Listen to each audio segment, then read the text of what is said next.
Oke, kita mulai ya. Maaf ya teman-teman. Suara saya juga agak bindeng ini, baru flu.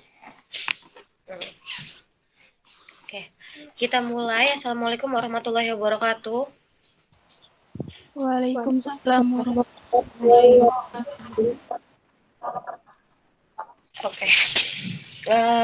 Mata kuliah pengganti ya buat hari Senin kemarin yang sempat kosong. Berarti saya masih ada hutang satu materi lagi. Berarti apa ada udah sesuai? Saya kurang satu materi kayaknya ya. Sebentar saya cek deh di presensi.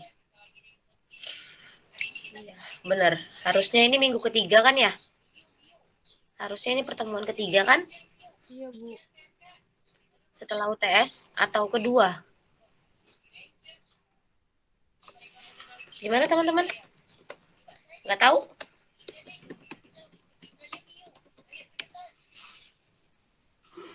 Ya udah, oke, kita lanjut kuliah aja. Langsung masuk ke materi. Assalamualaikum warahmatullahi wabarakatuh. Waalaikumsalam warahmatullahi wabarakatuh. Selamat pagi semuanya. Semoga sudah bangun, sudah segar, sudah sarapan juga. Kita mulai kuliahnya hari ini. Untuk materi selanjutnya di ilmu pengantar farmasi adalah pengenalan terkait perjalanan obat dalam tubuh. Sebelumnya, sebenarnya materi ini nanti akan kalian bahas di semester 3 atau semester 5 terkait tentang farmakologi obat. Jadi terkait obat, perjalanan obat dalam tubuh dari proses obat diminum sampai obat memberikan efek. Nah, sebagai ilmu pengantar farmasi, saya akan memberikan ilmu-ilmu, maksudnya pengantar untuk nanti kalian, berarti ini yang dimaksud sama Ibu Juli gitu ya. Yang pertama, obat itu kalau diminum nggak bisa langsung memberikan efek. Pasti ada proses-proses yang dilalui oleh obat. Jadi kemarin kita sudah belajar terkait tentang penemuan obat baru, kemudian sampai obat baru itu diuji, sampai akhirnya obat baru itu bisa diedarkan dan dikonsumsi oleh masyarakat luas yang membutuhkan. Nah, ketika sudah distribusinya sudah tahu bagaimana obat-obat tersebut didistribusikan. Nah, ketika obat itu sudah sampai ke tangan pasien, maka yang terjadi adalah obat yang diminum ini gimana nasibnya gitu ya. Jadi kita harus tahu juga. Jadi apoteker itu atau lulusan farmasi juga harus tahu sampai ke obat memberikan efek pada si peminum atau si pasien. Nah, ada 3 fase dalam proses perjalanan obat dalam tubuh. Ada namanya fase biofarmasetika, ada fase farmakokinetika, dan ada fase farmakodinamika. Dalam setiap fase ini, obat memiliki menjadi beberapa bentuk yang berbeda-beda. Jadi nanti di fase biofarmasetika tuh obatnya jadi bentuknya seperti apa, di farmakokinetika nanti bentuknya jadi seperti apa gitu ya. Kemudian kita bahas satu-satu per fase. Nah, biasanya kalau di farmasetika ada ilmu yang mempelajari tentang biofarmasinya obat itu adalah ilmu yang mempelajari pengaruh bentuk sediaan terhadap aksi terapeutika obat. Jadi sudah jelas di sini ketika masuk ke fase biofarmasi, maka yang dipelajari adalah dari bentuk obat. Jadi misalnya pada tahap biofarmasetika yang diperhatikan adalah bentuk obatnya. Kan kemarin sudah sempat kita bahas sediaan obat ya. Ada belum ya? Belum sempat bahas sediaan obat apa sudah belum? Sudah, Bu. Sudah ya. Sudah bahas tablet, terus sirup, kemudian ada Tarian. Ya, oke. Ada beberapa. Nah, sebenarnya ternyata ketika sediaan obat itu berbeda, maka fase biofarmasetikanya pun juga berbeda. Misalnya, kalau tablet itu dalam bentuk padat. Ketika masuk ke dalam tubuh, tablet harus ada proses degradasi atau pemecahan dulu sampai zat aktifnya lepas dari zat tambahannya. Nah, kalau sirup, karena memang dia sudah bentuk larutan, sehingga di larutan tersebut lebih gampang untuk mengekstraksi zat aktifnya, maka biasanya untuk sirup itu sama tablet prosesnya bisa lebih cepat sirup gitu ya. Jadi terkait dengan um, bentuk sediaan obat. Jadi dari bentuk obat nih. Terus contohnya nih sudah ya saya sebutkan, tablet mengandung hanya 5 sampai 10% zat aktif. Terus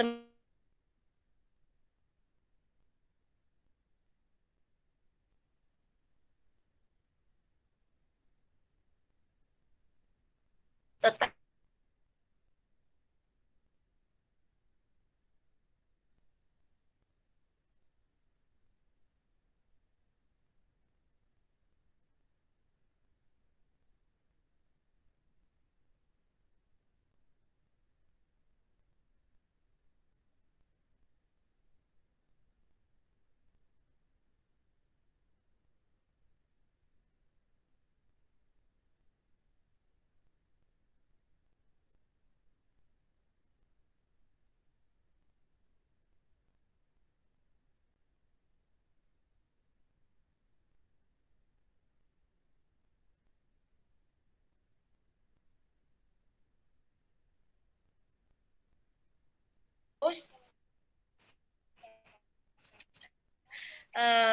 dalam biofarmasetika yang penting dalam hubungannya dengan fase ini adalah ketersediaan farmasi dari zat aktifnya, yaitu obat yang siap diabsorpsi.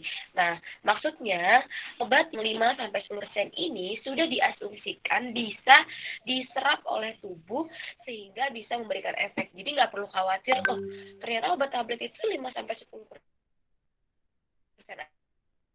aja ya rata-rata zat aktifnya yang ya emang seperti itu gitu.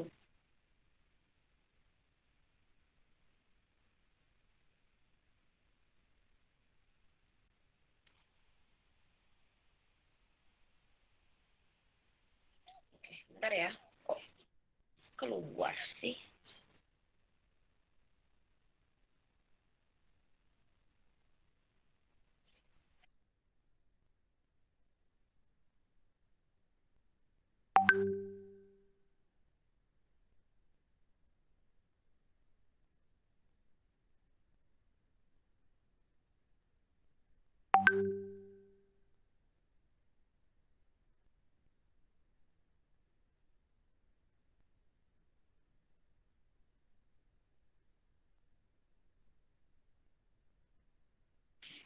Sebentar.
Koneksi laptop saya lagi nggak oke. Jadi kita sendat-sendat nggak apa-apa ya. Bentar ya.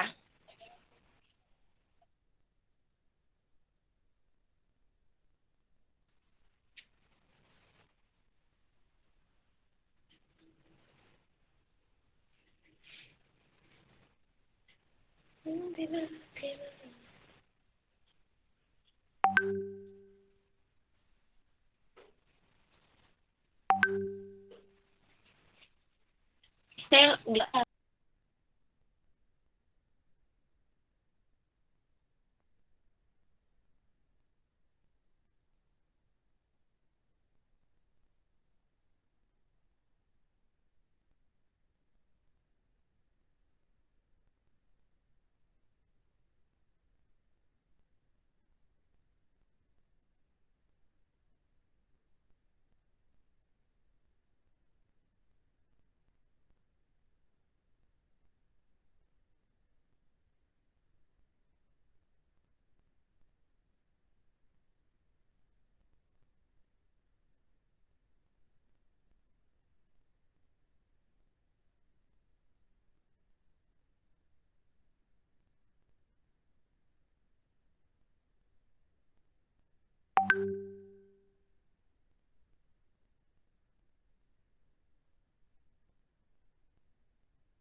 Hai.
Halo,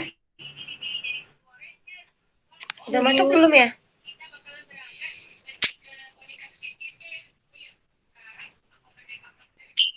Oke, kita mulai ya. Sorry, koneksinya tiba-tiba hilang ini nggak tahu kok. Gangguannya apa? Oke, sudah sampai biofarmasetika. Lanjut, nanti kalau slide saya keputus, saya off cam aja ya. Takutnya malah tambah gede ini koneksinya. Ya, Baik, nggak Bu. apa-apa kan? Iya, Bu. Nanti kalau slide saya keputus bisa disimak di slide yang saya kirim ya. Oke. Terus ada tahap yang namanya tahap farmakokinetika. Di slide sudah dijelaskan bahwa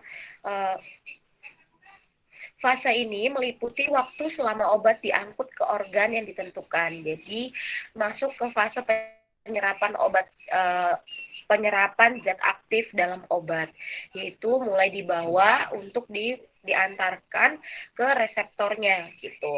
Nah, setelah obat dilepaskan dari bentuk sediaannya, yang tadi saya bilang bahwa kalau yang tablet dia pecah dulu, kemudian habis itu keluar zat aktifnya sendiri, baru dia nanti dilepaskan. Nah, setelah itu baru masuk ke fase farmakokinetika.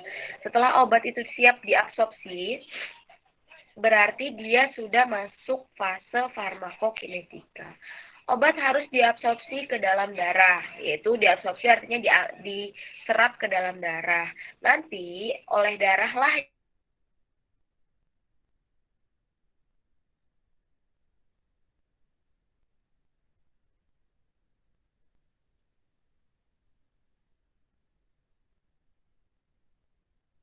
bahwa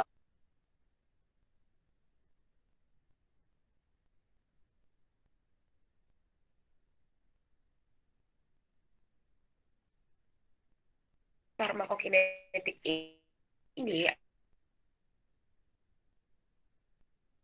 adalah fase di mana obat mengalami proses yang namanya absorpsi, yaitu diserap dulu oleh tubuh, kemudian didistribusikan oleh darah tadi. Jadi diseraplah zat aktifnya tadi masuk ke dalam darah, oleh darah dibawa ke sel yang sakit, kemudian masuk ke tahap metabolisme. Nah, tahap metabolisme ini nanti obat akan berikatan dengan reseptor.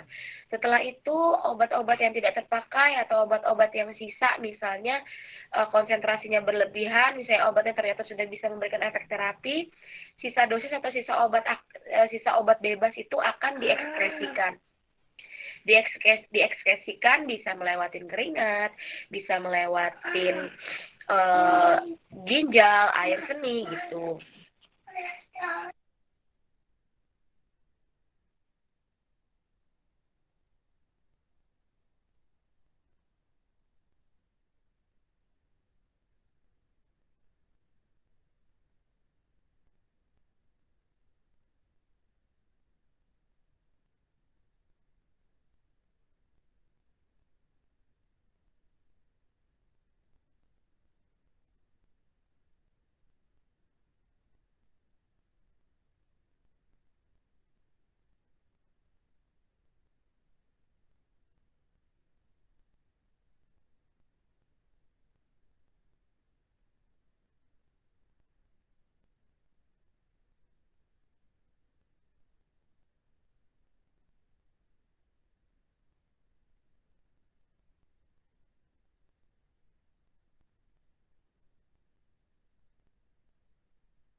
Oke.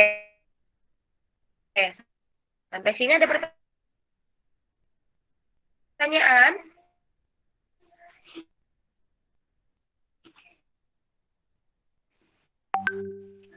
Kayaknya belum ada, Bu.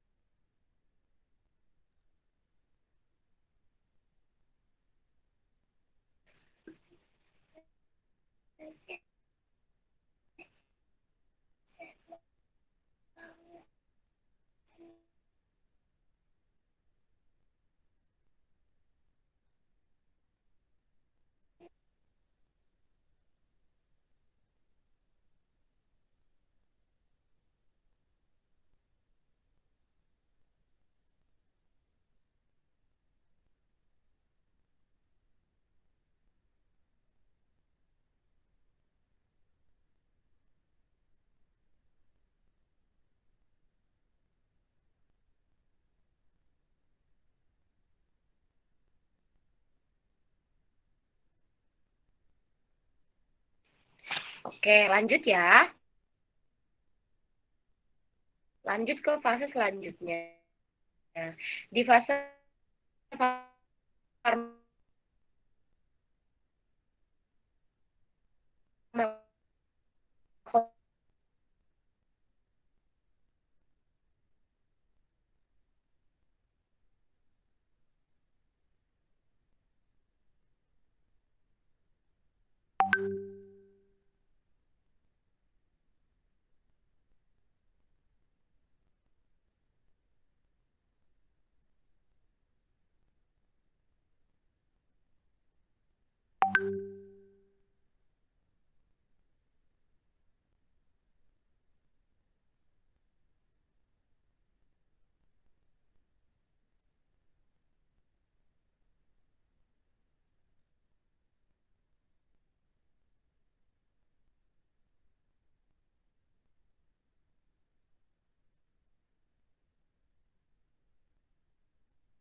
sepertinya akan putus nyambung.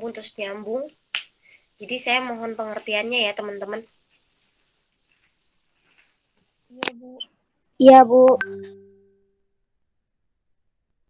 Baik, Bu. Seadanya dulu ya. Oke. Ya. Nah, ini skemanya. Jadi skemanya tadi. Tahapan biofarmasetikanya di mana di sini. Jadi tablet dengan zat aktif masuk ke dalam tubuh diminum, kemudian ada proses di mana tablet itu pecah. Tablet pecah dalam bentuk besar. Nah, sebenarnya tablet itu dikempa dalam bentuk granul-granul kecil. Nah, itu jadi setelah pecah tablet besarnya akan akan pecah menjadi granul-granul kecil. Jadi kayak granul yang kemudian nanti granul tersendiri juga yang membawa zat aktif ini juga pecah, akibatnya pecah, baru zat aktif terlepas dan larut. Nah, setelah terlepas dan larut, dan itu dinyatakan dia siap untuk resorpsi atau diabsorpsi oleh masuk ke dalam darah. Nah, setelah siap masuk ke dalam darah, maka masuklah itu dinamakan fase farmakokinetika yang dimana obat yang diabsorpsi tadi akan mengalami metabolisme, kemudian mohon maaf, akan mengalami distribusi dulu, metabolisme, kemudian diekskresikan gitu.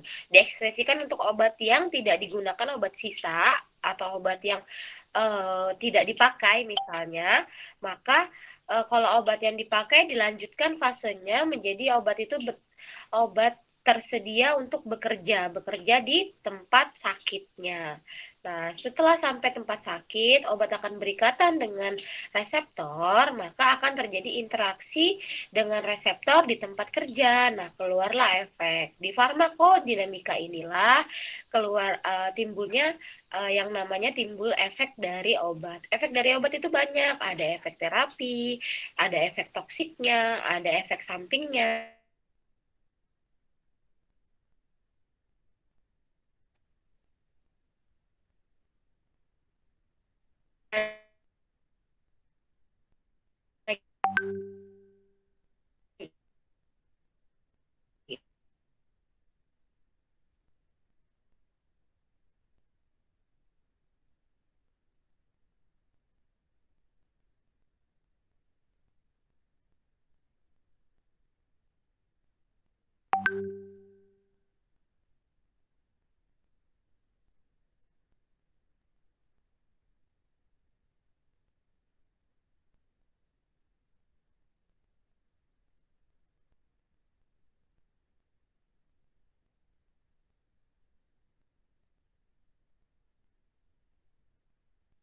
Ibu.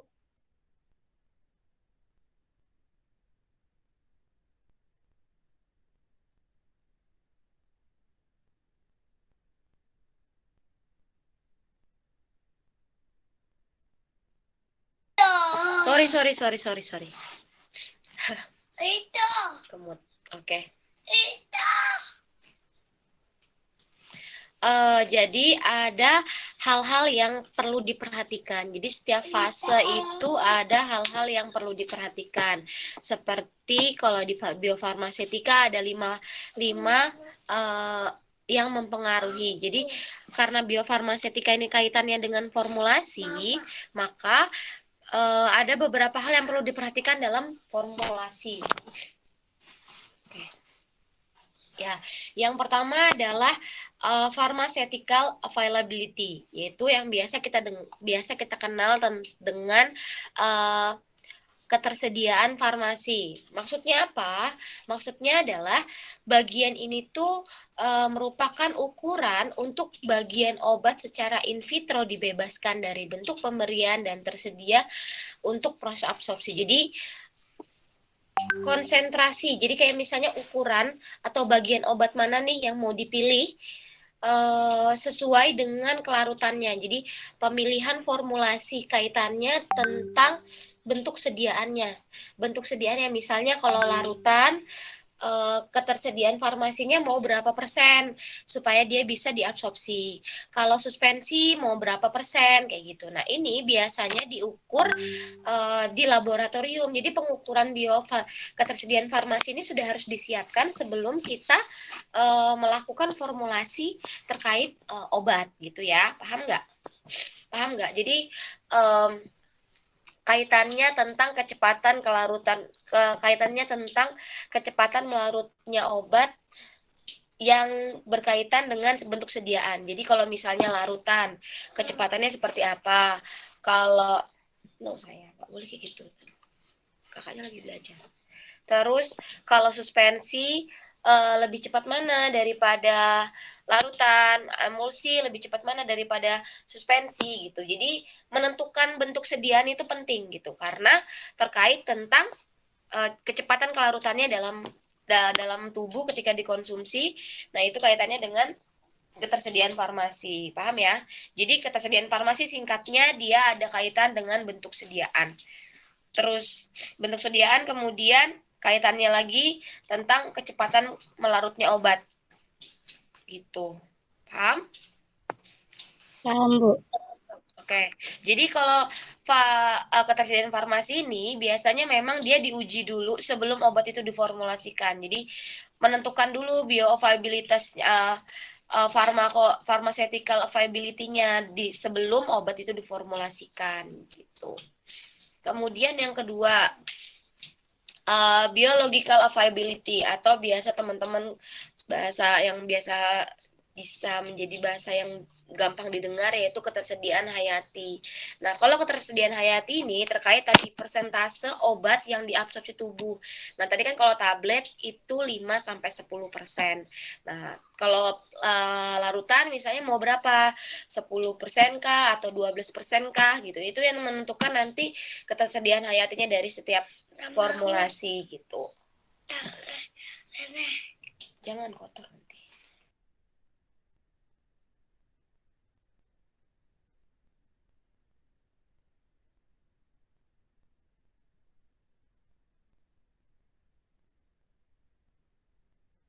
Oke, jadi kalau tadi yang pertama tadi pharmaceutical availability terkait bentuk sediaan, kalau biological availability ketersediaan hayatinya terkait tentang presentasi obat yang siap diabsorpsi ya.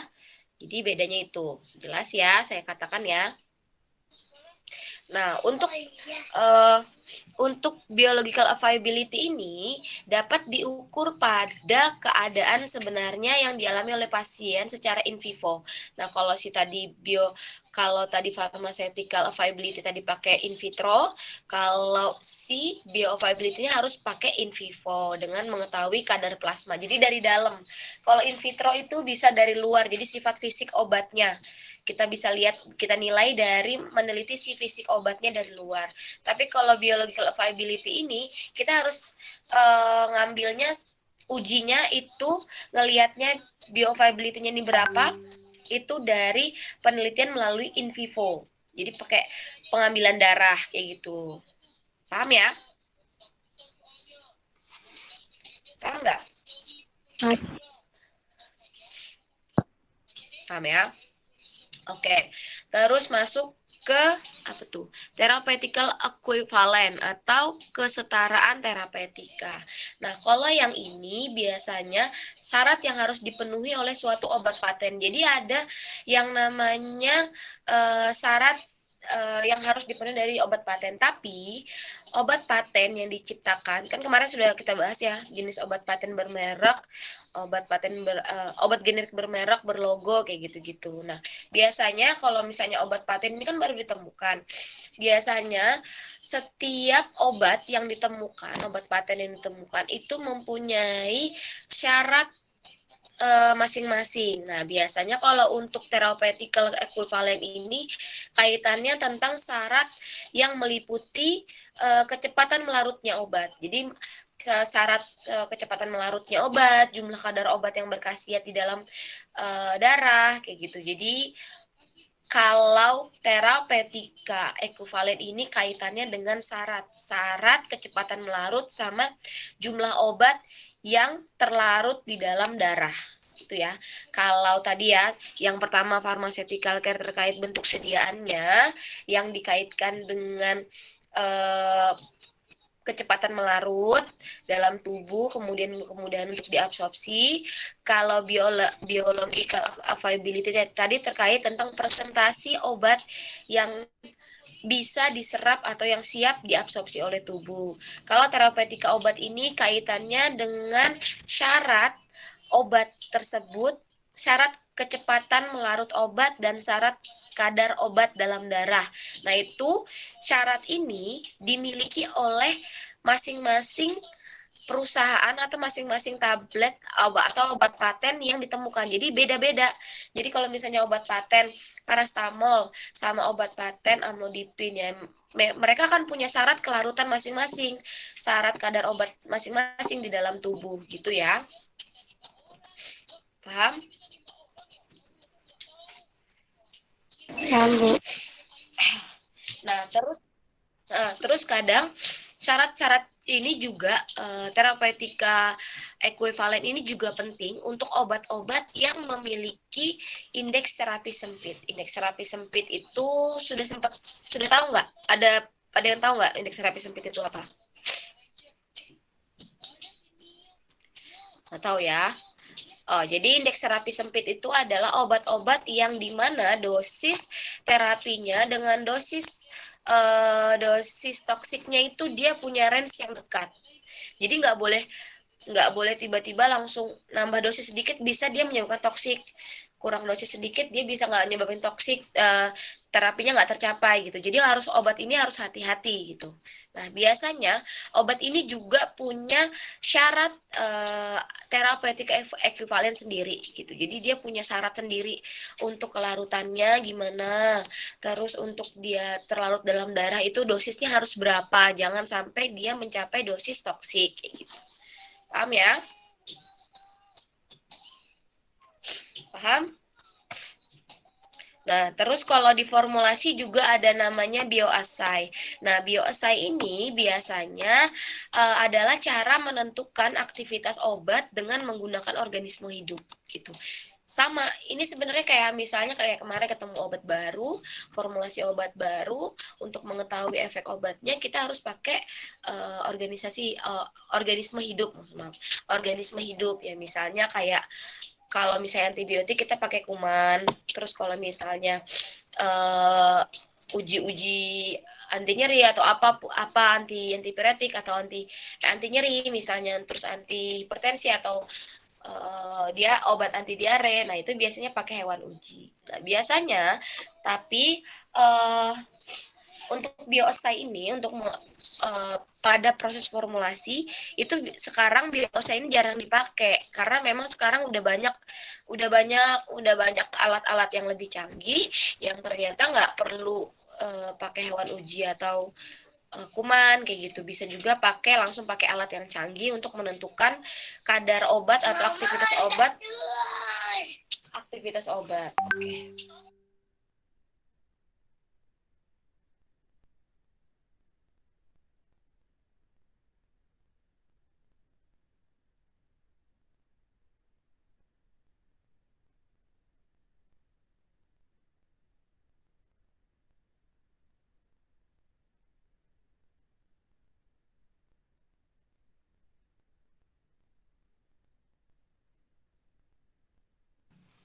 Oke, kita lanjut ya. Kemudian yang terakhir adalah standarisasi. Nah, setiap formulasi itu perlu namanya standarisasi. Standarisasi ini bertujuan untuk menyamaratakan atau menyamakan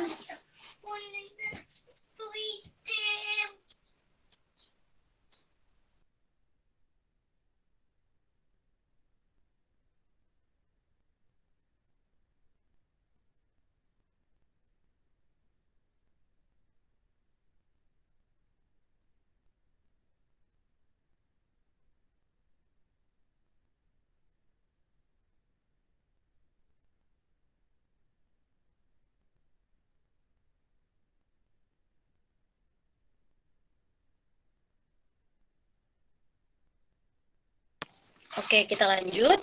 Standarisasi itu merupakan tujuannya adalah untuk menyatakan satuan internasional. Jadi kalau misalnya parastamol atau insulin berapa satuan internasionalnya. Jadi untuk menyamaratakan dosis, nah biasanya ini dilakukan oleh WHO, dikeluarkan oleh WHO. Jadi perlu setiap obat yang baru ditemukan itu atau baru diformulasikan itu harus punya standarisasi, yaitu kekuatan obat yang dinyatakan dalam satuan internasional. Kayak biasanya insulin itu ada satuan internasionalnya berapa unit gitu, gitu ya. Oke, untuk slide selanjutnya ada juga faktor-faktor yang mempengaruhi efek dalam tubuh. Jadi selain faktor-faktor yang mempengaruhi bioviabilitas atau biofarmasi, ada juga faktor-faktor yang mempengaruhi efek obat dalam tubuh. Itu juga ada kaitannya di fase biofarmasi. Apa aja ininya? Yaitu yang pertama itu dislike bentuk dan ukuran partikel zat aktif.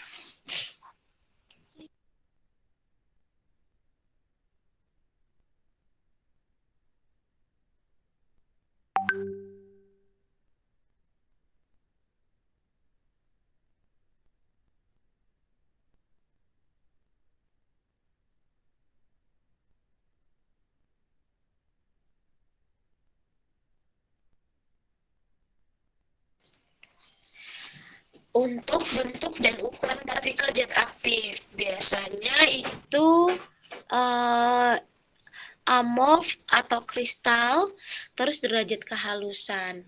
Untuk obat-obat yang semakin halus atau semakin kecil partikelnya, biasanya punya kecepatan lebih cepat melarut daripada molekul-molekul atau zat aktif yang punya partikelnya besar-besar gitu. Jadi kecepatan melarutnya lebih cepat gitu ya. Obat-obat dapat berupa benda padat pada temperatur kamar, misalnya seperti di sini. Kecepatan disolusi obat berbanding lurus dengan luas permukaan. Jadi semakin kecil ukuran partikelnya, maka semakin luas permukaan kontaknya, sehingga semakin baik kelarutannya. Paham ya? Jadi bentuk dan ukuran partikel ini kaitannya adalah kecepatan disolusi atau kecepatan melarutnya obat. Semakin kecil ukuran partikelnya, semakin luas pula permukaan kontaknya, sehingga semakin baiklah disolusi atau kelarutannya. Gitu. Dari bentuk dan ukuran partikel. Paham sampai sini? Paham? Paham ya? Oke. Kemudian untuk bentuk kimia zat aktif atau yang biasa ada asam, basa, garam, solven. Nah, bentuk kimia ini juga bentuk kimia zat aktif ini juga punya peranan dalam proses melarut yang mempengaruhi efek obat dalam tubuh. Jadi intinya ketika obat itu lebih cepat melarut, maka efek obatnya lebih cepat, gitu ya. Sudah paham sampai sini. Jadi, kenapa Bu? Terus kalau tadi saya bahas, terus kenapa kalau misalnya semakin cepat disolusinya, semakin cepat, semakin kecil partikelnya, kemudian luas permukaan kontaknya juga makin besar, maka disolusinya kelarutannya makin baik. Nah, kalau misalnya makin baik berarti efeknya bisa lebih cepat dicapai gitu. Efek obat itu bisa lebih cepat dicapai gitu. Terus kalau yang selanjutnya tadi zat kimia yang tunggu bentar ya.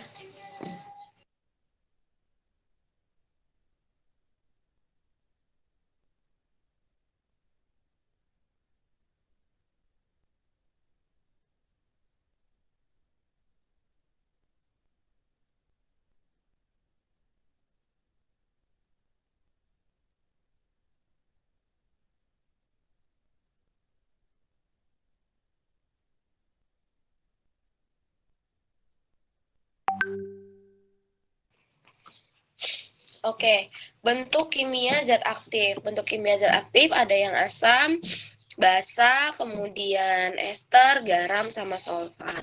Nah, biasanya untuk bahan-bahan ini kayak misalnya zat hidrat yang mengandung air kristal seperti pada ampicillin ternyata dapat menyebabkan absorpsi menjadi lebih lambat. Jadi kalau ada bahan-bahan tambahan yang menyebabkan kelarutannya itu tuh nggak cocok sama pelarut dalam tubuh, misalnya apa cairan dalam tubuh, biasanya mengganggu kelarutan kayak gitu, mengganggu proses cepat atau lambatnya kelarutan zat aktif di dalam tubuh.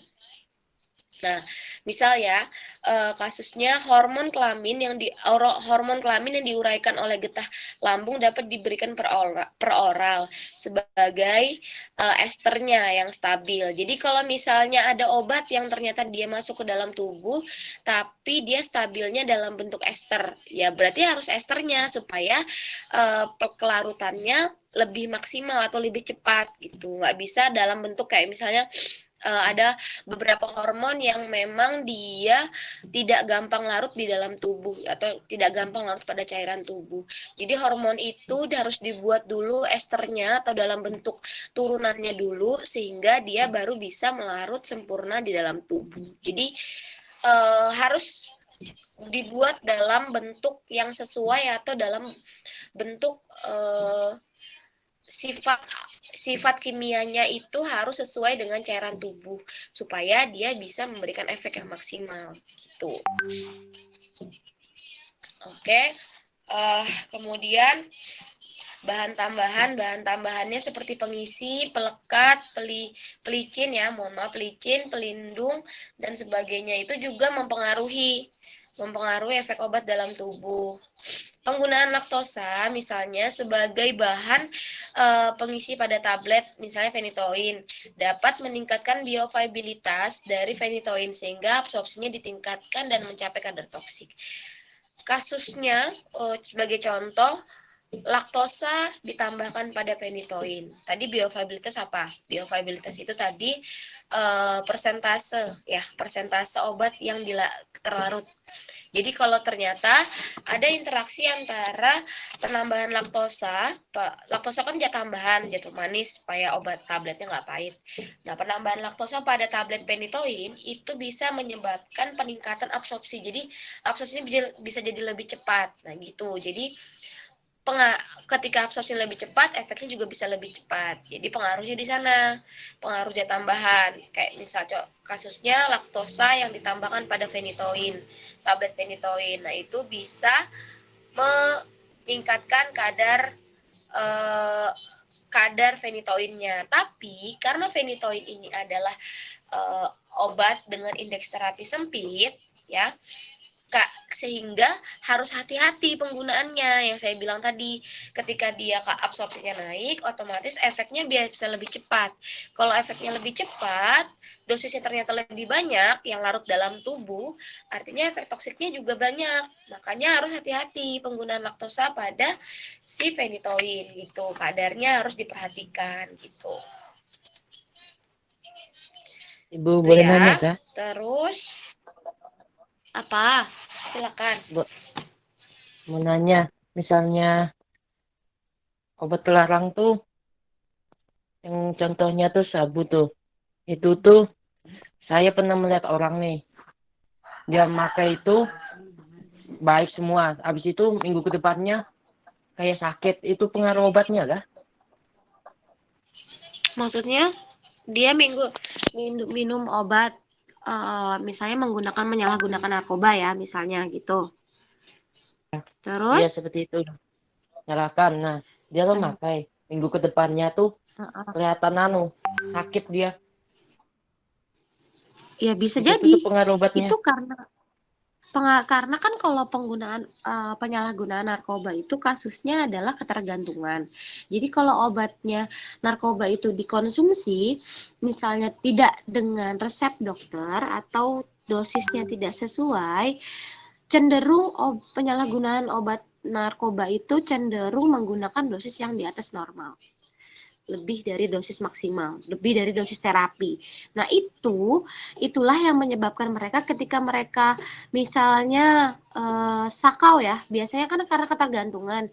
Jadi kalau ketergantungan tuh harus pakai terus, ketika mereka tidak memakainya, nggak make, nah itu bisa menyebabkan sakit. Jadi sakit tuh bukan karena sakit karena penyakit ya, karena kondisinya mereka sedang ketergantungan. Dan sebenarnya kalau ketergantungan itu mereka harus menggunakan obat supaya mereka bisa tenang lagi. Tapi kalau misalnya mereka nggak pakai, mereka akan sakit lagi gitu. Itu makanya bahayanya narkoba. Gitu, Andri. Iya, Bu. Oke. Kemudian lanjut tadi apa, sampai ke bahan pengisi. Terus ada proses pembuatan sediaan, tekanan sama tekanan mesin. Nah, terus nih bisa juga nih, penting banget nih kalau misalnya tekanan mesin. Tekanan mesin atau kecepatan alat emulgator. Nah, tekanan yang berlebihan pada pembuatan tablet ya. Belum pernah ya pembuatan tablet ya, karena kan ini semester 1. Jadi tablet itu sebenarnya dia itu seperti ditekan gitu. Ditekan pakai alat. Nah, pengempaannya itu tuh berpengaruh sama kelarutan obat. Jadi kalau misalnya terlalu keras, pengempaannya itu nggak sesuai dengan sediaannya, maka biasanya kalau misalnya terlalu dikempa, makanya obat tablet itu bisa sulit untuk pecah. Nah, akibatnya zat aktifnya nggak terlarut sehingga efek obatnya tidak tercapai gitu ya. Oke. Sampai sini ada pertanyaan lagi?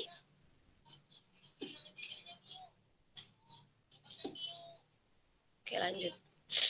Nah, tadi udah ada beberapa yang perlu diperhatikan dalam proses biofarmasi. Oke, bentar ya, saya ngebersihin. Oke, biofarmasi. Nah, kita masuk ke aspek biofarmakokinetika. Di aspek biofarmakokinetika ada yang namanya absorpsi dan bioviabilitas. Kalau absorpsi, dia menerangkan laju obat ketika meninggalkan tempat pemberian dan jumlahnya. Jadi absorpsi itu menerangkan jumlah obat ketika meninggalkan tempat pemberiannya dan jumlahnya. Jadi jumlahnya berapa, menerangkan jumlahnya berapa sama laju obat itu. Kemudian namun, parameter yang lebih penting adalah bioviabilitas yang tadi saya bahas ya, kita sempat bahas juga ada dibahas juga di biofarmasi, di biofarmasetika terkait tentang formulasi obat. Yang penting ketersediaan dibanding. Jadi, hayat ini atau si obat yang bisa diabsorpsi ke dalam tubuh. Jadi ini penting karena kalau misalnya presentasinya aja tuh kurang untuk masuk ke dalam tubuh, maka bisa berpengaruh pada efek obat dalam tubuh. Jadi obatnya bisa nggak terlalu efek, kalau kebanyakan obatnya bisa memberikan efek toksik gitu. Jadi bioviabilitasnya penting. Nah, bioviabilitas merupakan istilah yang digunakan untuk menunjukkan jumlah fraksi suatu dosis obat yang mencapai tempat kerja atau cairan tubuh yang dilewati obat sebelum mencapai tempat kerja. Jadi kan obat itu dalam bentuk besar nih, larut kecil gitu. Jadi sampai ke tempat dia siap diabsorpsi itu kalau bisa dalam konsentrasi yang memang dia cukup memberikan efek gitu. Dia cukup memberikan efek gitu ya. Paham sampai sini? Jadi dalam proses farmakokinetika itu yang paling penting adalah bioviabilitasnya. Jadi persentase obat aktif yang bisa memberikan efek. Paham ya? Paham apa ngantuk? Paham, Bu. Gak mungkin dong saya jawab ngantuk. Oke. Di farmakokinetika juga ada yang namanya distribusi. Kan kemarin tadi sudah sempat kita bahas, ada absorpsi, distribusi, kemudian metabolisme, kemudian eliminasi. Nah, yang tadi pertama diabsorpsi. Nah, absorpsi itu yang paling penting adalah presentasi obat yang siap diabsorpsi. Masuk ke distribusi. Distribusi adalah setelah obat diabsorpsi atau pemberian obat secara sistematik ke dalam darah, suatu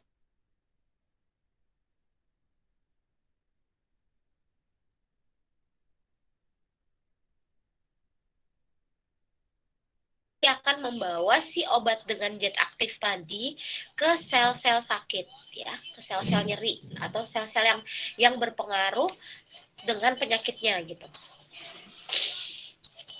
Proses ini melibatkan sejumlah faktor fisiologis, terutama sifat fisikokimia setiap obat. Ada kaitannya tadi dengan biofarmasi. Ya, jadi setiap fase perjalanan obat dalam tubuh ini dia tuh saling berkaitan gitu. Jadi nggak bisa sendiri-sendiri, saling berkaitan. Nah, ada namanya aspek metabolisme. Aspek metabolisme ini atau biotransformasi adalah proses perubahan struktur kimia obat yang terjadi dalam tubuh dan dikatalisis oleh enzim. Jadi proses metabolisme ini ada interaksi antara zat aktif obat dengan protein di dalam sel sama enzim. Jadi mereka harus berinteraksi sehingga bisa memberikan efek terapi nanti sampai ke endingnya ke efek terapi. Nah, pada proses ini molekul obat dalam tubuh diubah menjadi polar, artinya lebih mudah larut dalam air dan kurang larut dalam lemak. Jadi karena memang dia itu nanti akan berikatan dengan protein, maka harus dibuat obat itu stabil dalam lemak. jadi nggak larut. Jadi kalau misalnya semua obat itu dasarnya pasti berikatan dengan protein. Jadi dibuat obat itu larut dalam air tapi tidak larut dalam lemak ya. Kalau larut dalam lemak nanti dia nggak bisa berikatan, nggak bisa memberikan efek gitu. Dan tujuan yang lain adalah lebih mudah diekskresikan melalui ginjal.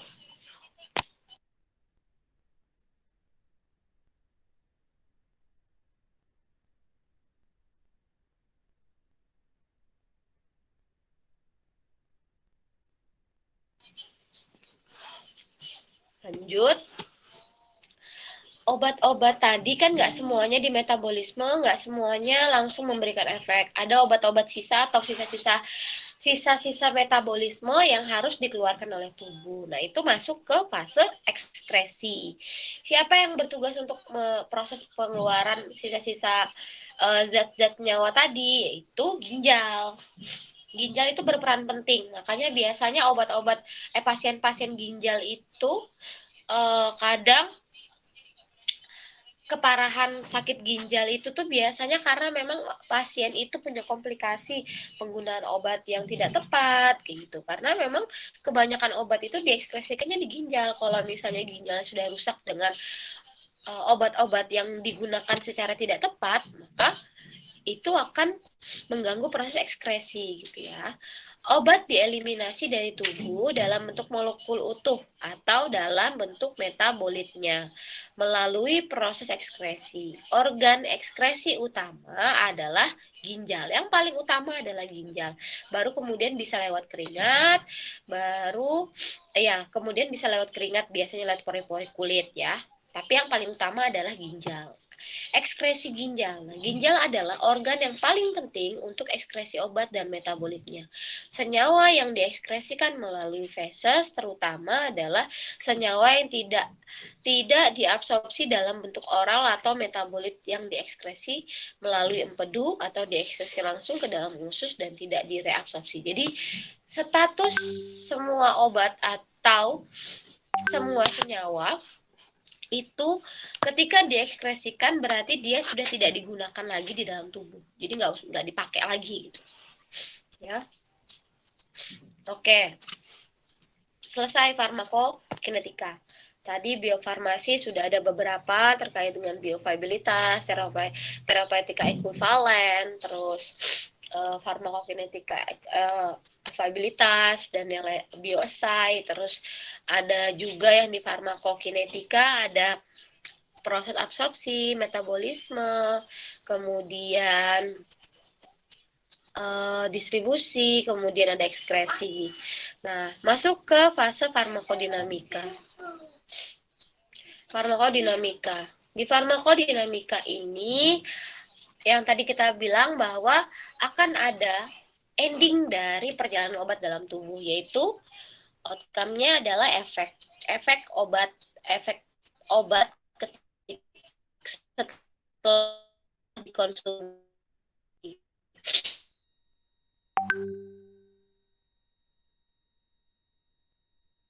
Ya,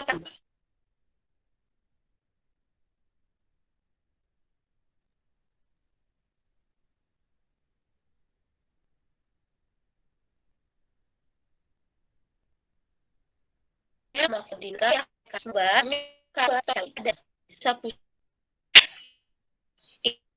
kalian di dalam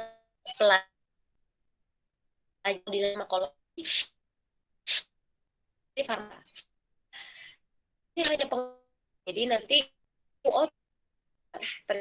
tubuh ada etika sama etika, yaitu yang apa misalnya di etika yang bala terjadi obat sampai sama normal dan biofisiologi untuk obat. Jadi kalau kita minum, kita lagi minum obat, efek perubahan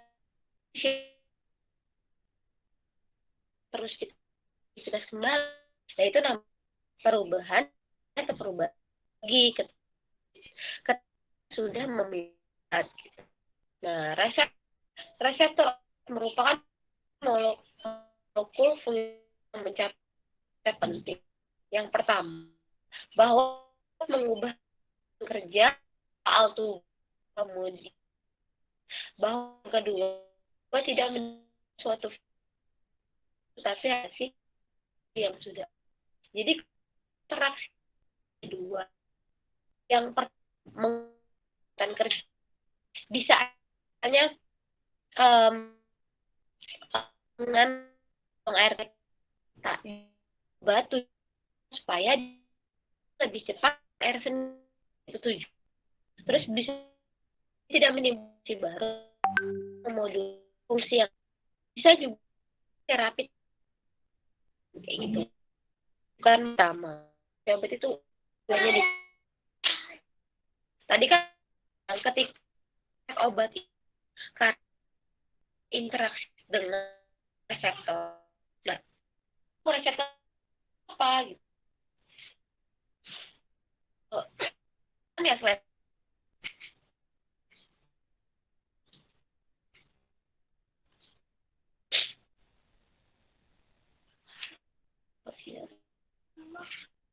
nah, obat itu reseptor adalah suatu dari hidup gugus atau organisme reaksi spesifik reaksi secara reversibel dengan molekul obat yang mengandung gugus fungsi spesifik. Kemudian respon biologis spesifik menghasilkan respon biologis spesifik pula.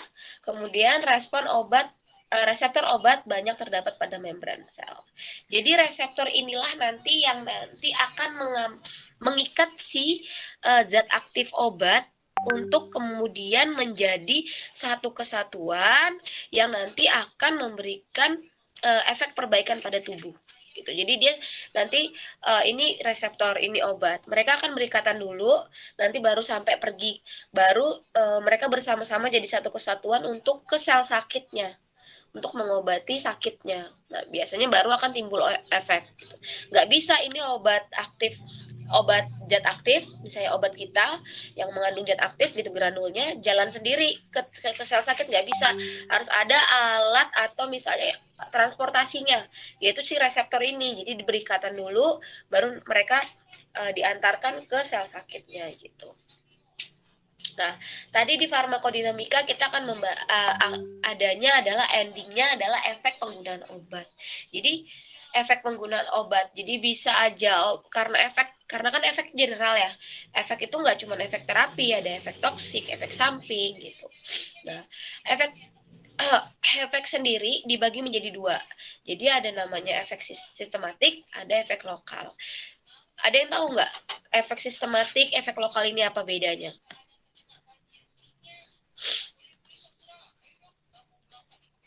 Ada yang tahu nggak?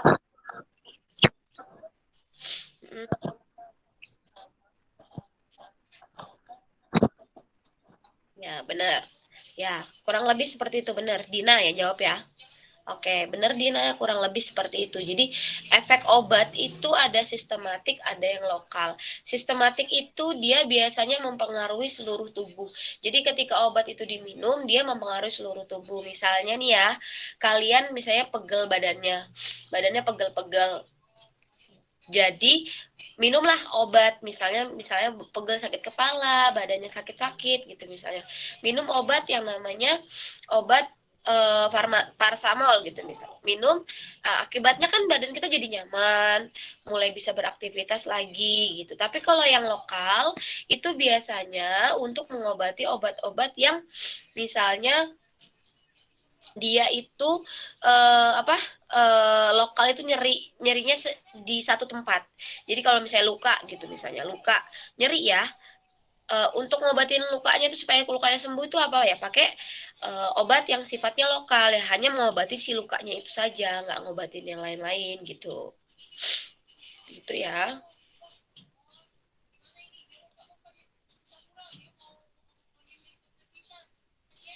Oke.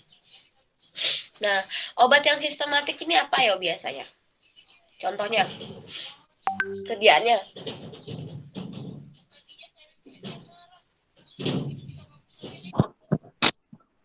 Benar. Oke, obat-obat oral ya. Obat oral tuh ada tablet, sirup, terus emulsi, suspensi, terus pil, tablet salut, kaplet, semuanya itu obat oral. Terus ada juga yang sublingual. Sublingual adalah tablet yang ditaruh di bawah lidah. Kemudian ada yang namanya injeksi atau parenteral. Nah, injeksi parenteral sifatnya juga sistematik. Jadi misalnya obat injeksi omeprazol atau obat injeksi lansoprazol gitu biasanya. Nah, itu juga sifatnya sistematik karena dimasukkan ke dalam tubuh, bereaksi oleh seluruh tubuh, kemudian baru memberikan perbaikan. Terus rektal, rektal juga biasanya nggak cuman untuk ambeien gitu biasanya lewat rektal. Bisa juga untuk demam. Anak-anak bayi yang misalnya susah minum obat bisa demamnya tinggi di atas 39. Untuk efek yang lebih cepat kita pakainya yang rektal. Karena kenapa? Karena untuk sediaan-sediaan rektal atau injeksi dia tidak perlu ada proses pemecahan. Jadi nggak perlu ada proses yang tadi nggak perlu ada proses biofarmasinya yang terkait tentang pecahnya dulu sediaan baru jadi zat aktif gitu. Terus kalau lokal itu biasanya inhalasi yang hirup, yang biasanya pakai dihirup buat pasien-pasien yang biasanya pasien itu asma gitu. Inhalasi, nebu kayak gitu-gitu lokal. Kemudian penggunaan obat yang pakai mukosa lewat mata, mengobati mata, telinga, hidung, vagina itu biasanya juga lokal. Kemudian pada kulit itu sudah saya bilang tadi, kulit bisa luka atau mungkin kulitnya ada kelainan atau apa, biasanya itu untuk obat-obat yang tujuannya adalah penggunaannya lokal gitu. Nah, kemudian next. Jadi ada namanya ya efek lain dalam tubuh yang saya bilang tadi. Jadi untuk obat, ketika obat itu memberikan efek, itu tidak hanya ya udah efek terapi obat, efek obat itu efek obatnya. Ya benar, efek obat.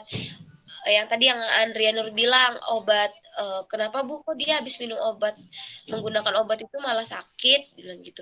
Ya itu karena efek obat, tapi itu karena efek toksik obatnya.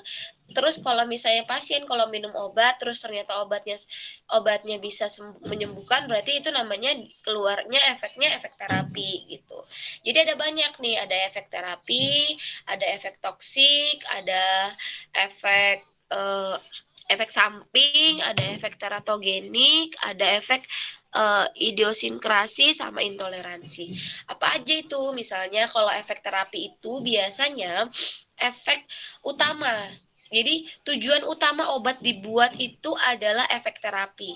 Jadi efek yang paling diharapkan ketika kalian atau ketika kita membuat suatu obat. Jadi kita membuat suatu obat atau kita minum suatu obat, yang paling diharapkan itu adalah efek terapinya.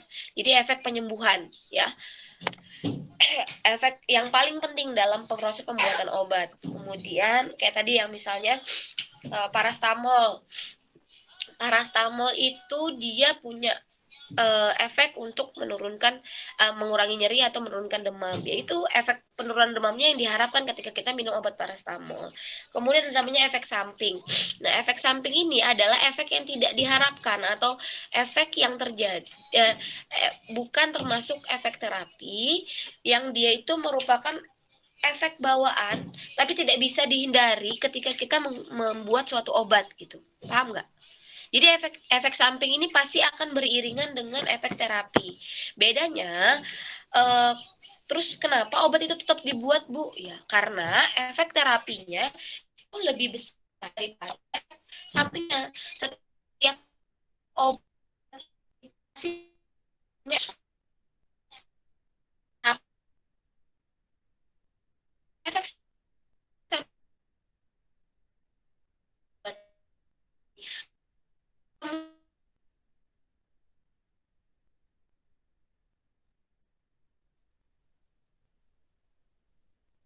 jadi kalau misalnya nih itu ada samping, tetap karena obat buat dengan efek samping, orang ketika itu dia bisa efek samping yang adalah katakan efeknya, karena efek bisa bisa tidak 50-50, jadi harus obat itu dibuat ada efeknya, paham ya?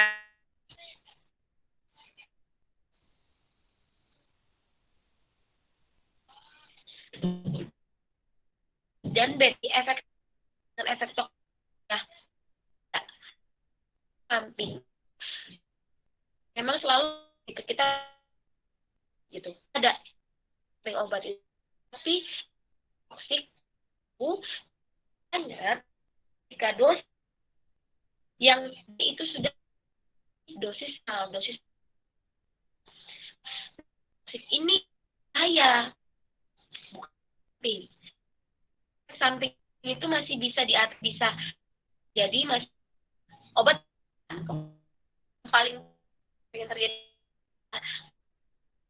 ya saya pingsan berbahaya, makanya ada petunjuk obat yang punya sampai tapi kalau super positif bisa atau masih bisa atasi berbahaya toksik efek ketika tadi yang juga Andrea, terus kenapa kok pas minum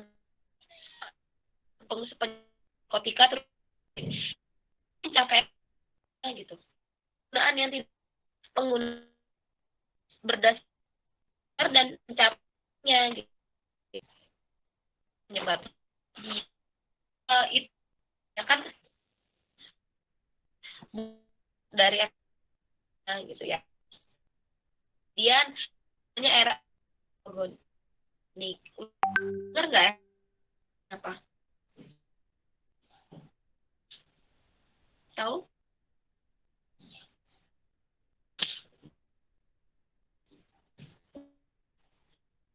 Atau gejala biasanya bisa kan tahu jadi kayak tok pertumbuhan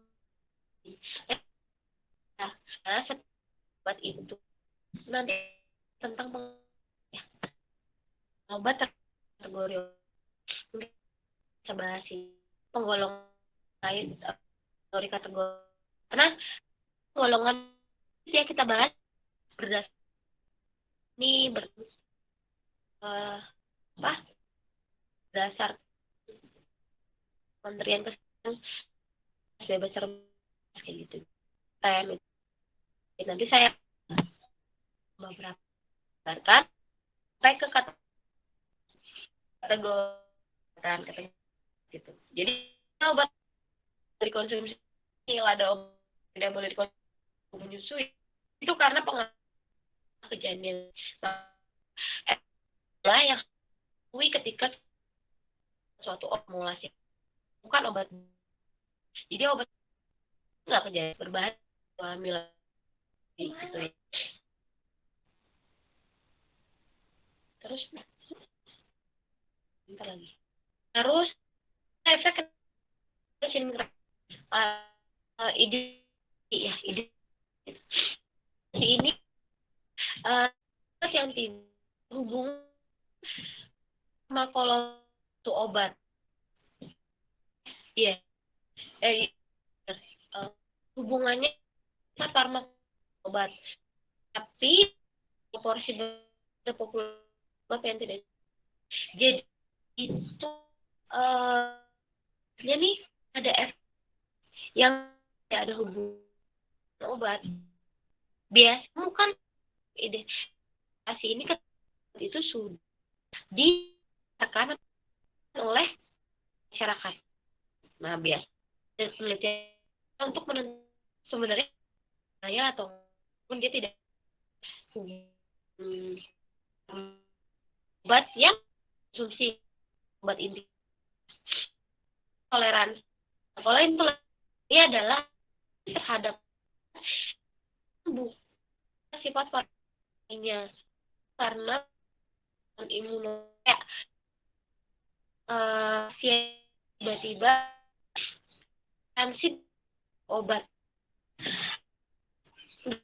5 obat itu reaksi contohnya itu ada penyebab aktivitas tertentu, energi tertentu, kan sih menerima tidak bisa itu di dalam itu salah satu efek hasil dari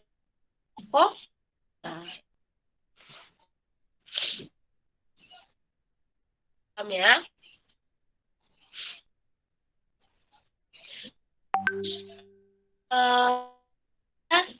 Kalian kan ketika tersebut ada obat kan pasti nggak lihat riset.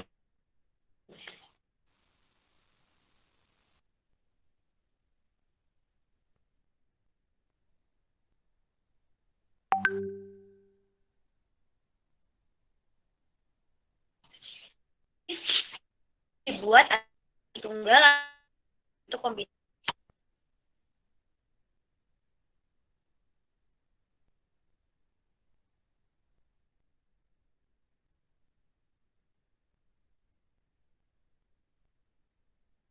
Nah, buat kelas ekstra nih. Panadol ekstra adalah kombinasi paracetamol dan kafein. Jadi tujuannya apa nih Bu? Kalau ada formulasi yang ditambahkan atau formulasi yang dicampur gitu.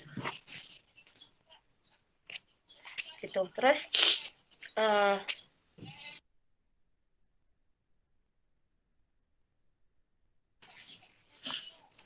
sorry ya, nggak enak banget ngajar waktu flu.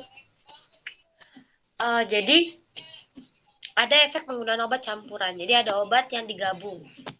Ada beberapa tujuannya. Jadi misalnya kalau adisi terjadi efek adisi ini terjadi bila campuran obat atau beberapa obat yang diberikan bersama-sama menimbulkan efek yang merupakan jumlah dari efek masing-masing obat secara terpisah. Jadi paham nggak? Terjadi bila campuran obat atau beberapa obat yang diberikan bersamaan menimbulkan efek yang merupakan jumlah dari efek masing-masing obat. Jadi kayak akumulasi, efeknya tuh akumulasi gitu. Misalnya obat A sama B diminum. Obat misalnya kita minum CTM untuk alergi, ditambah dengan obat flu misalnya, antihistamin untuk flu. Maka efek ngantuknya itu, efek adisi atau efek ngantuknya itu bisa sangat kuat gitu. Ya. Sebentar.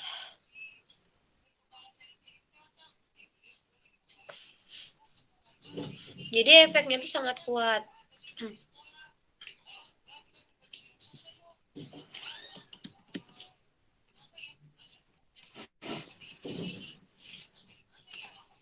Oke.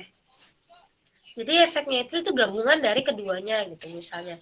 Atau bisa juga kayak tadi efek sampingnya tuh jadi bisa sangat ngantuk sekali gitu. Kemudian kalau sinergis, efek sinergis terjadi bila campuran obat atau beberapa obat yang diberikan bersama-sama dengan aksi proksimat yang sama menimbulkan efek yang lebih besar dari jumlah efek masing-masing. Ya, ini biasanya kasusnya sama seperti ketika teman-teman minum obat paracetamol, dalam obat itu ada namanya ada ibuprofen, terus bisa juga paracetamol digabung sama kafein. Nah, itu tujuannya agar efek anti nyerinya itu bisa lebih cepat tercapai gitu. Jadi lebih besar efek anti nyerinya sehingga perbaikan nyeri atau bisa menyembuhkan nyeri secara lebih cepat daripada hanya menggunakan paracetamol gitu. Itu sinergis. Terus kalau potensiasi terjadi bila campuran obat atau beberapa obat diberikan pada pasien menimbulkan efek lebih besar daripada jumlah efek masing-masing secara terpisah. Hampir sama. Kemudian jadi kalau potensiasi ini dia hampir sama seperti sinergis. Jadi efeknya yang ditimbulkan hanya lebih besar. Jadi kalau yang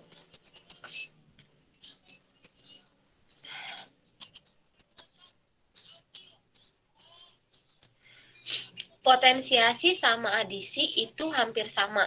Jadi sifatnya itu hampir sama, tapi bedanya nanti jenis obat-obatnya yang berinteraksi apa.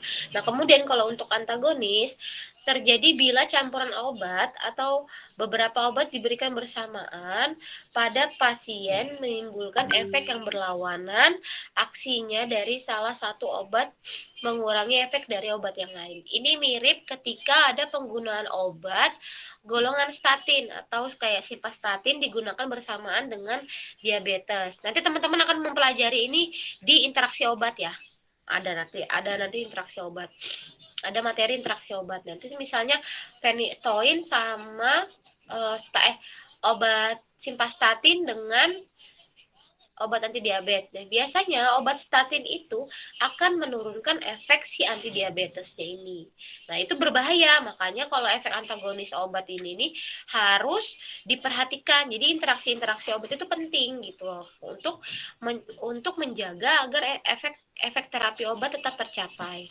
Terus interaksi obat adalah suatu fenomena yang terjadi bila efek suatu obat dimodifikasi oleh obat yang lain dan tidak sama atau sama efeknya diberikan sebelum atau bersama-sama. Jadi kalau interaksi obat ini juga efek interaksi obat terjadi ketika ada dua obat yang dicampur, ternyata dia juga bisa memberikan efek yang baik, juga bisa memberikan efek yang buruk. Jadi tergantung jenis obatnya apa. Nah, ini secara detail akan kalian pelajari di mata kuliah interaksi obat di semester 7.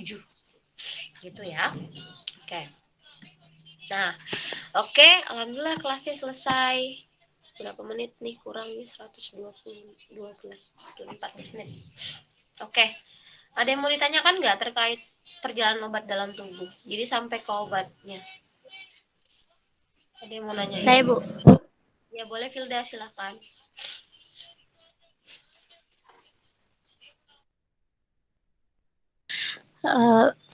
Ini Bu, saya menanyakan yang untuk obat.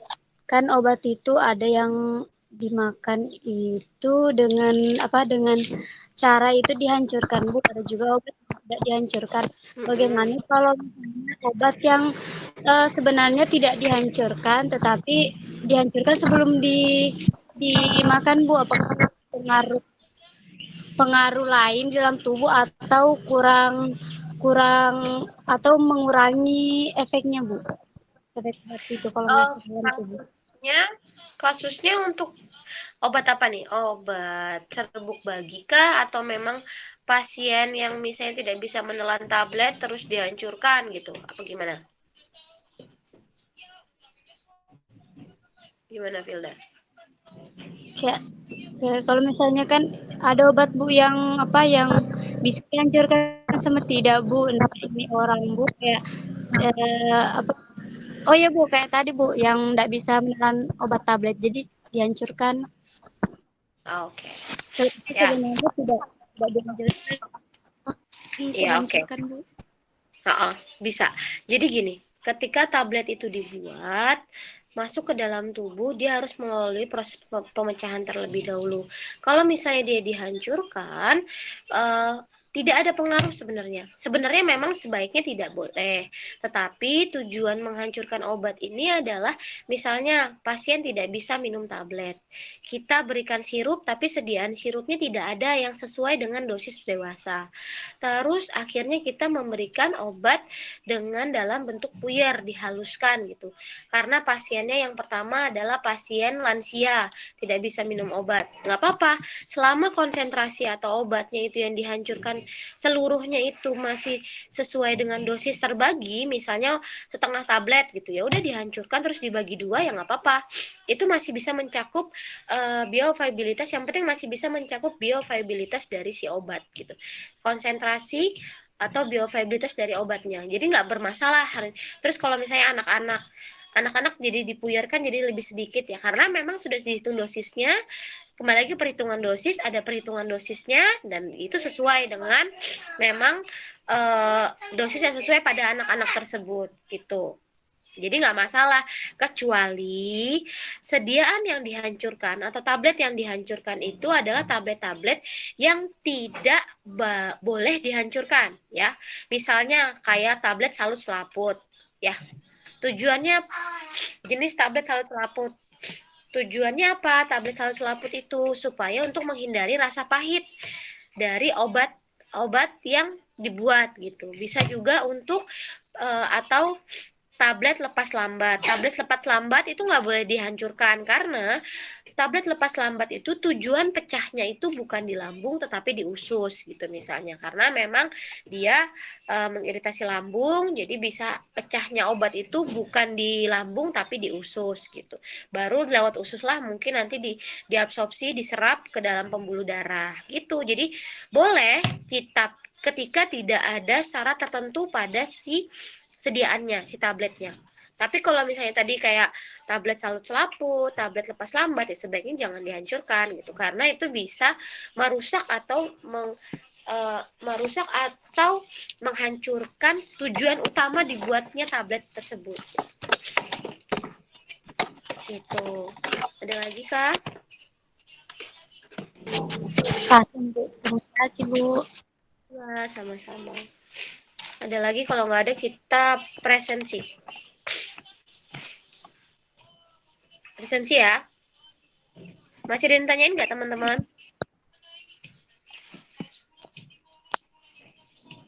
Masih? Udah ya. Yuk kita presensi ya. Hari Senin depan sudah siap ini ya. Presentasi. Tugasnya jangan lupa. Oke. Andi Sridianti. Hadir Bu. Bentar.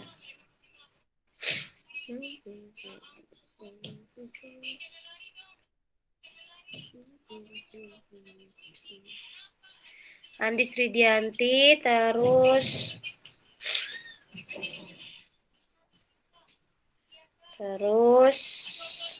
Andria Nur. Hadir Ibu. Oke. Terus Asmaria. Hadir Bu. Oke. Terus Risma. Hadir Bu. Filda. Dina Hadir dulu Bu. deh. Oh ya, Dina. Oke, Dina sama Filda hadir ya.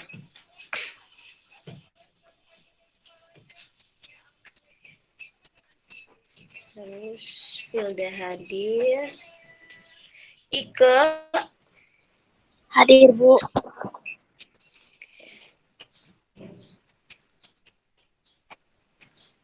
Ike hadir.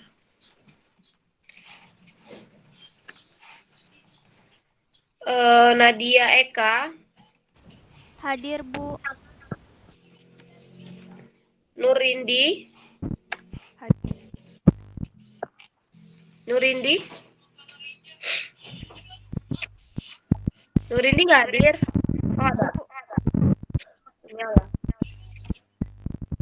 Silviana Dewi. Hadir Bu. Oke. Hadir semua ya hari ini ya. Rindi hadir Bu. Ya, oke. Ibu, saya belum di absen. Siapa? Rahmawati, Bu. Ramawati. Oh, udah saya sudah pikir tadi Ramawati yang nyaut. Oke, Ramawati hadir ya. Sudah hadir semua kan? Hadir, Bu. Oke.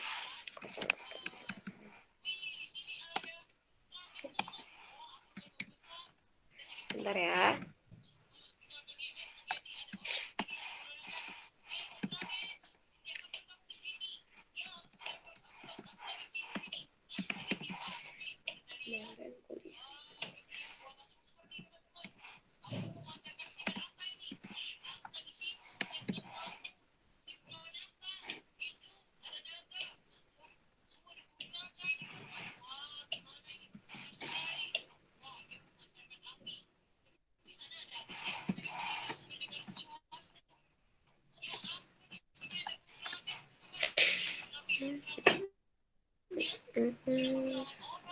Berapa ini 15 nih? Oke.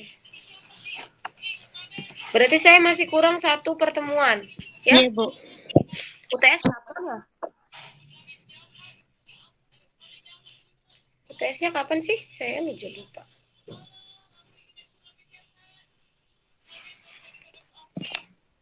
UTS belum ada jadwal ya? Belum ada, tapi sudah ada kalender akademik kan? Oke, nggak ada pertanyaan ya teman-teman ya?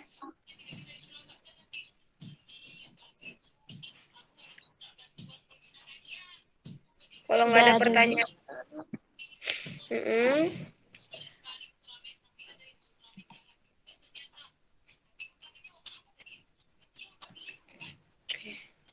sebentar ya, saya lagi nyiapin.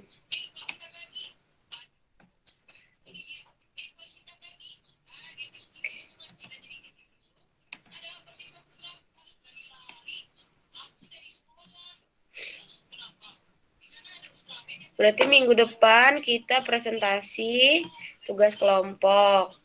Kemudian nanti kalau bisa minggu depan kita pertemuan lagi sekali, jadi saya nggak ada utang ya. Gitu kan? Iya, Bu. Berarti sebentar lagi nih, 1 bulan lagi ujian ya. Kita ada kepotong tanggal ini nggak sih jadwalnya, kepotong lebaran, tahun baru? Nggak ada ya? Nggak ada nih. Nggak ada. Tahun barunya Sabtu. Desember enggak. Oke, nggak ada kepotong. Nggak ada utang nanti. Berarti tinggal 1 pertemuan. 1 pertemuan lagi, habis itu udah.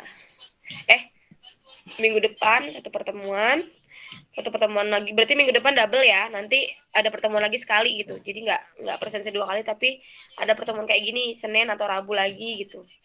Habis itu baru kita normal 13 sama 14. Oke. Sekian pertemuan kita hari ini. Semoga apa yang saya sampaikan teman-teman bisa paham. Saya minta maaf atas kesalahan teknis tadi di awal, sinyalnya kemana-mana. Semoga tetap bisa memberikan manfaat di pagi hari ini. Selamat beraktivitas teman-teman. Materinya sudah saya share juga. Kalau ada yang kurang dari penjelasan saya minta maaf. Kurang dan lebih saya juga sekali lagi saya bilang saya mohon maaf. Wassalamualaikum warahmatullahi wabarakatuh. Selamat beraktivitas. Waalaikumsalam warahmatullahi wabarakatuh. Ya.